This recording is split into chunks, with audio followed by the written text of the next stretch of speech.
Hi guys, it's Kris with alk&me and the Blue Fiber Tree here today to talk to you about macro weaving and putting braided roving into your wall hanging.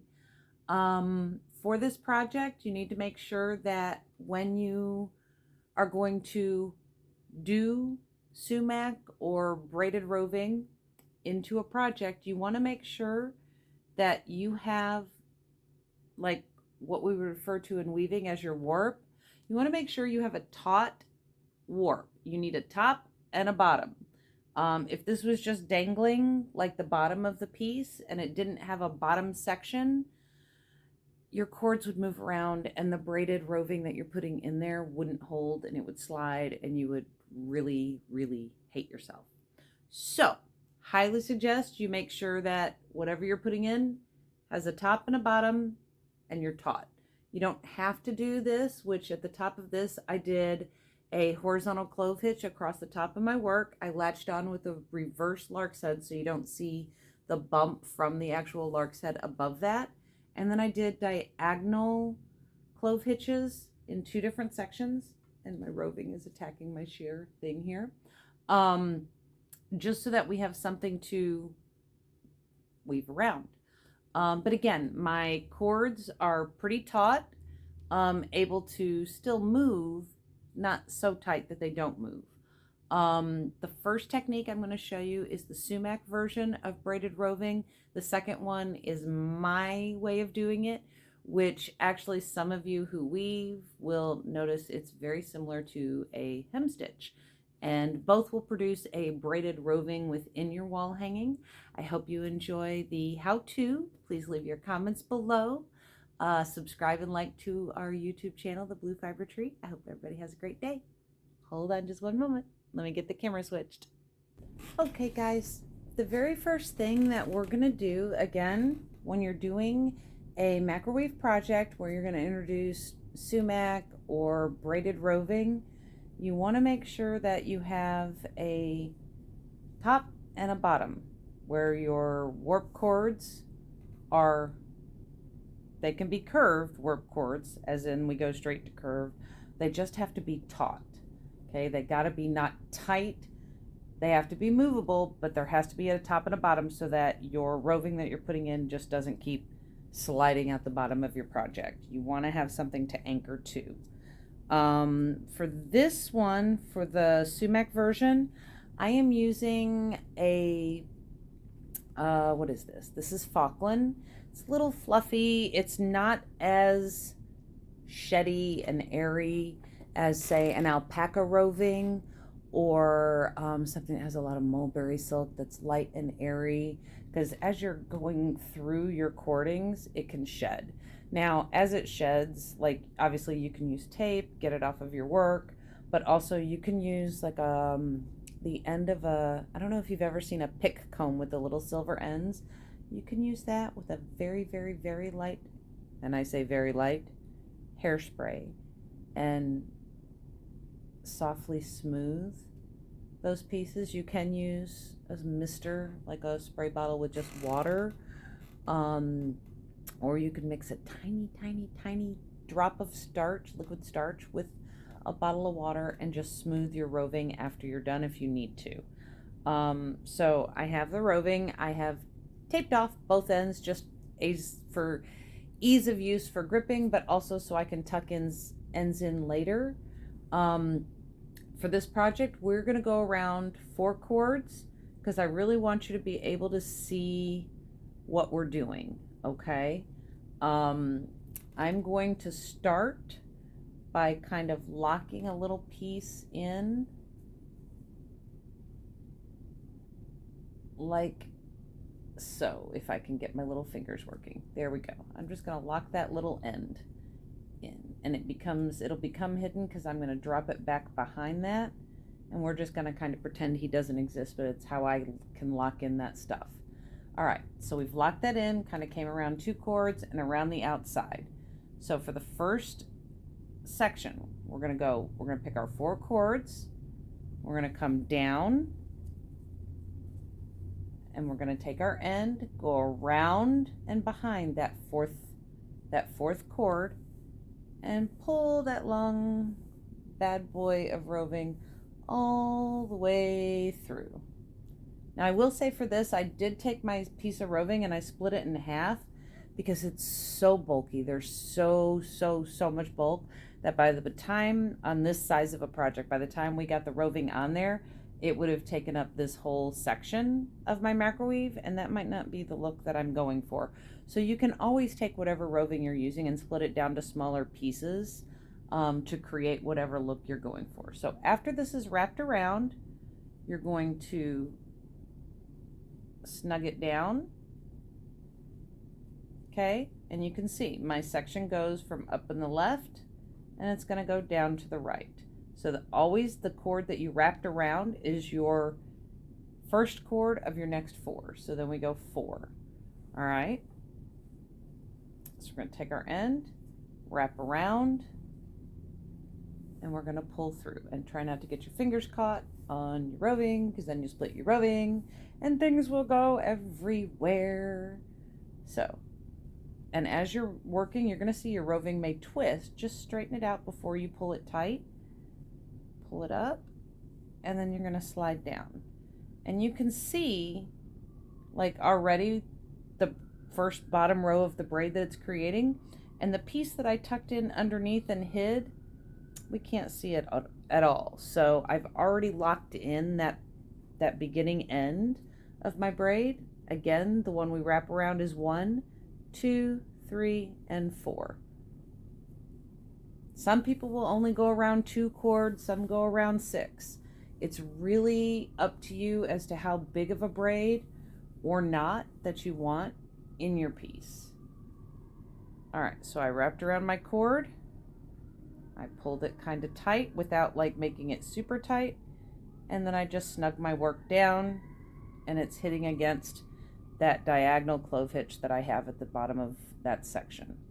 All right, again, 1, 2, 3, 4. Let me get all the way down to my end again, because oh my goodness, I have a lot of roving in my hand. We're going to go behind him, wrap around, and come through. And you can see, it's even with the fluffy, it's shedding, but not as bad and stringy as it would be if I was working with something else. Now in my pieces at home that I do, my wall hangings, I do work with a lot of light and airy stuff, and I'm forever going back through and smoothing out the roving that I put in the piece, coming in, catching all the extra little flyaways, just so that the piece looks a little more finished and complete. I have one that a big project that I just finished. It's a 4x5 piece, and I will have to go back through and smooth those, and then go with my little pair of tweezers or my little tape and get all the extra pieces of roving that decided to float all over my project. Again, I wrapped around 1, 2, 3, 4. I'm wrapping around my 4th cord again. All right, and I'm just pulling it through, and as I'm watching it work, I can see I'm twisting. So by the time I get to that end, I just kind of roll and twist so that it comes back to where I want it, and then I slide it back down. All right, see, we've got the start of our braid coming down, coming down, coming down. Get my end here, and we're going 1, 2, 3, 4. Now don't panic, there's an extra, but it's okay, it's all for the greater good. All right, again, I'm twisted a little, so I'm going to kind of untwist me, kind of roll my piece, get it caught onto there, and then I'm going to bring it down. Okay? If I can get my fingers to work today. Okay, now for this last section, I am going to wrap around this section and push it down. Okay, and then I'm going to go around it and come back up through. All right, because it's by wrapping around once and then coming back, it kind of creates the end of my braid. All right, so now I am going to go over 4, 1, 2, 3, 4, going to, if I can get my end, wrap around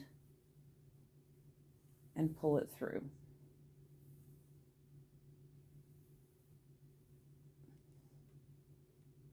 Now, this to me takes a whole lot of time. Whole lot of time. Okay?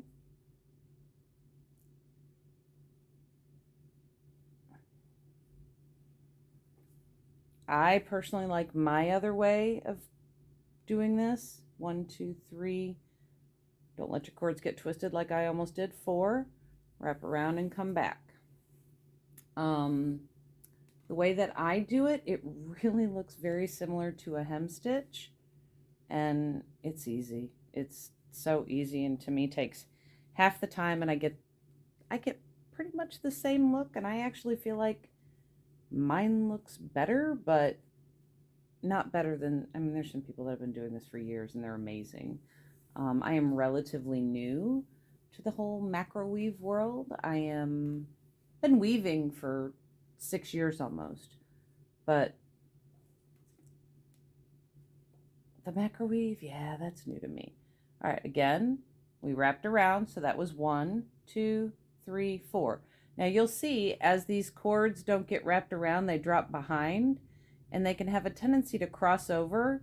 And if you're not careful, you'll do just that right there. And when you do that, when you go to weave back over and add some yarn or rya knots to the top of this, you're going to have a real funky look. So always pay attention to where those cords are coming from behind your roving that you're laying down.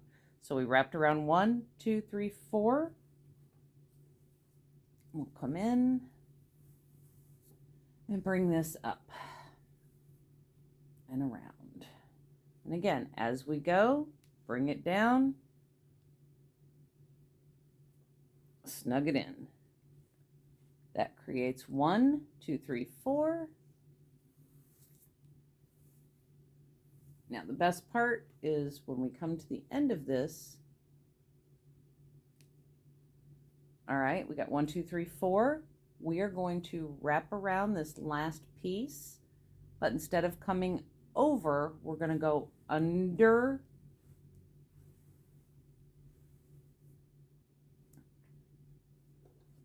Okay, and we're going to snug everything in, because now that I went under my work, I can wrap that piece behind. If I can get my fingers to work, and then I'll cut it, tape this, and I'll tuck it into the back. All right.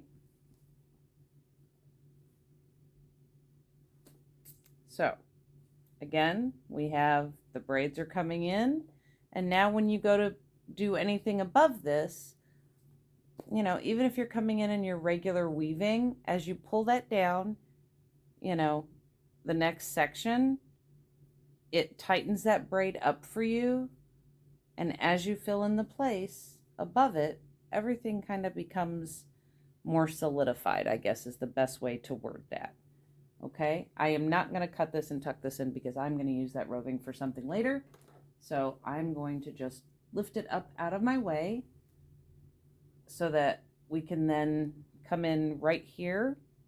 I'm going to show you the other way that I do roving, or braided roving, I'm sorry.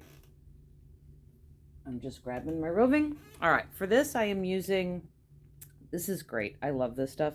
This is 85%, I think it's 80% Shanika wool and 20% mulberry silk, or 85 and 15, I forget. But I split it in half, okay? Split it in half, and I taped both ends, okay? Now, these two ends I hold together. Wait, let me get my matchy-matchies back up. There we go. I want my pink to match. I picked up the wrong ends. All right. So I take both pieces and I come in and I just go around like that and just drop these sections in the back so they're hiding, okay?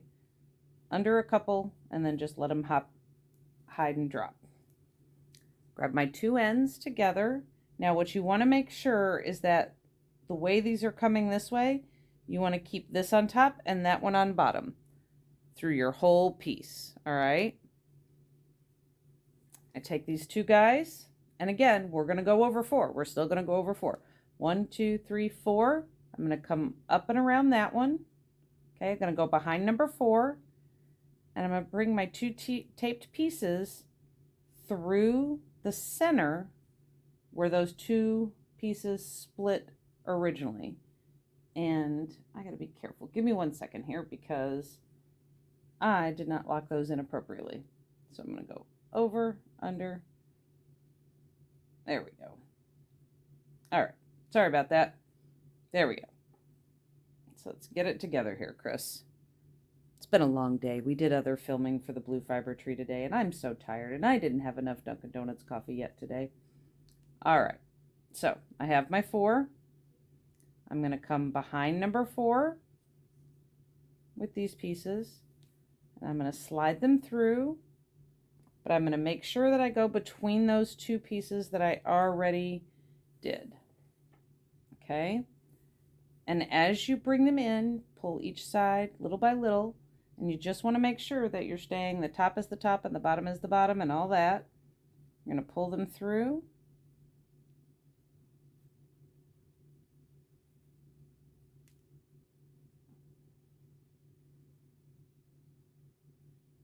Okay. Pick up our 2 ends again and go 1, 2, 3, 4. I'm going to go behind those pieces. Take your 2 ends, go in between the 2 pieces. Okay. So I'm creating kind of a loop.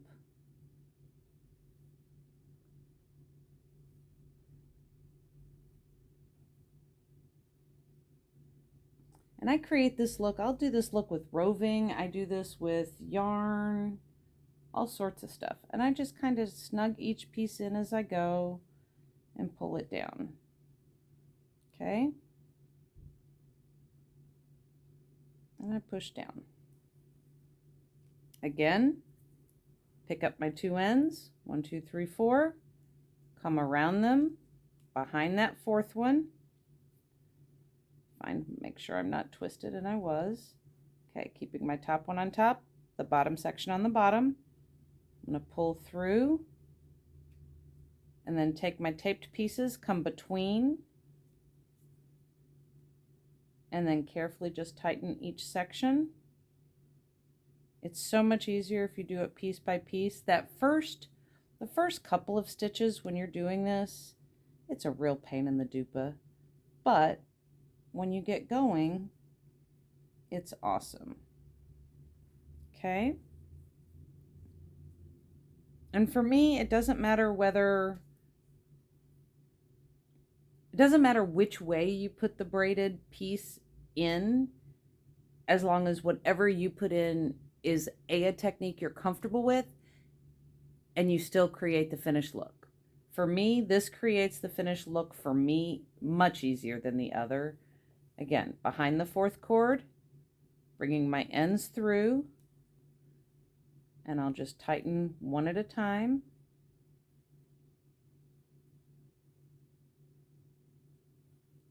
Bring that out of my way. Sometimes I'll hold down by the braid and tighten because that just makes it easier.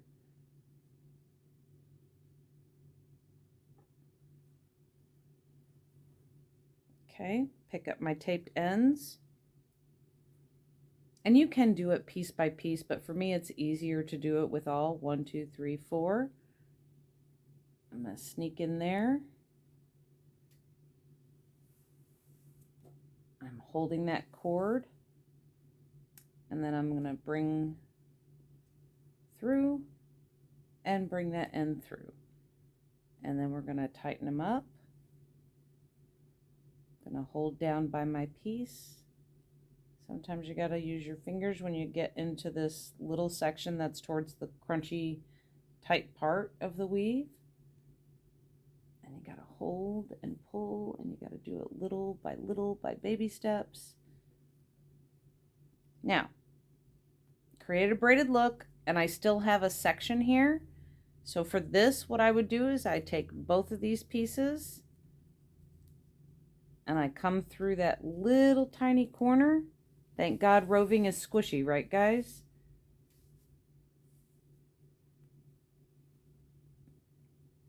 And then if that was the end of that for me, I would cut these, wrap some tape, and tuck them into the back of my braid in the back so it's hidden. So you can see, like, we have created, you know, 2 different looks. Now, if you get down here to the end and you're like, oh, that's too gappy, and even after you add your other stuff, if there's too much gap and you don't like how you put that in, you can come undo that little bit in the beginning. Okay. And you can kind of cross over and you can tuck it differently so that you end up hiding your gap a little different. Okay. Sometimes it's just a matter of fluffing your wool to hide your gap. But you got to be careful because you don't want to shred it. But each of these techniques create a braided look. This is more symmetrical to me, and it's very weird for me to be talking about symmetry because I am such an all over the place kind of person. But I am also a hairdresser by trade, and dang it, a braid is a braid is a braid, and this looks more like a braid to me than this looks like a braid to me. So either technique is good. If you have any questions about either one of them, please leave your questions and comments below the video. I'll be more than happy to respond. You can reach out to me through alk&me's Facebook page or the Blue Fibers Facebook page, or if you just have a simple question and you want to know about classes we're doing at Longtail Knits. If you don't feel like asking here, you can reach out to me in my email, which is ALK, the letter N, me@gmail.com. I hope you guys have a wonderful, wonderful rest of your day, and we will talk to you soon. Take care. Bye.